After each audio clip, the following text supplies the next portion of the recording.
Bonjour à tous, moi c'est Léa Garel, je suis enseignante en activité physique adaptée au sein de la structure APA de Géant.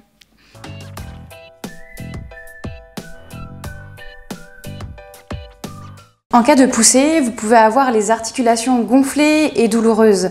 Mais il est quand même important de bouger, de rester actif. Vous pouvez pratiquer des activités douces comme la marche, les activités douces de pilates, de yoga sur chaise. Mais vous pouvez aussi, il est quand même important de mobiliser les articulations qui ne sont pas touchées par l'inflammation. Par exemple, si vous êtes touché par une inflammation au niveau du haut du corps, vous pouvez mobiliser le bas du corps.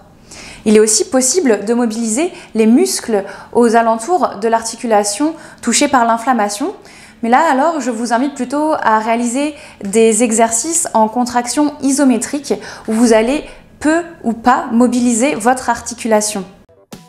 Cette vidéo vous présente des exercices que vous pouvez reproduire chez vous.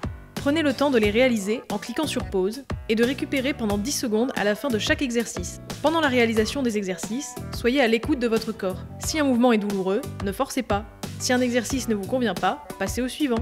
Demandez conseil à votre médecin spécialiste avant d'entamer un programme d'activité physique adapté.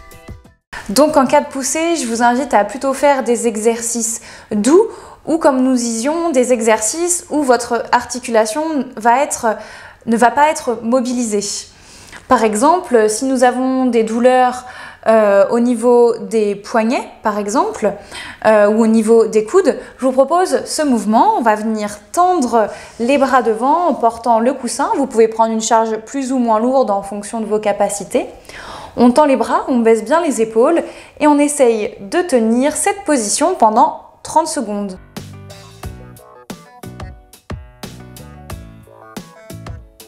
Si vous avez des douleurs aux articulations du bas du corps, par exemple les genoux, les chevilles ici, vous pouvez quand même venir renforcer les muscles aux alentours de ces articulations. Par exemple, avec cet exercice, on va venir tendre une jambe devant, comme ça on essaye de la tendre en fonction de ses capacités. Pareil, vous la montez le plus haut que vous pouvez, on garde la jambe tendue et on essaye de tenir cette position pendant 30 secondes.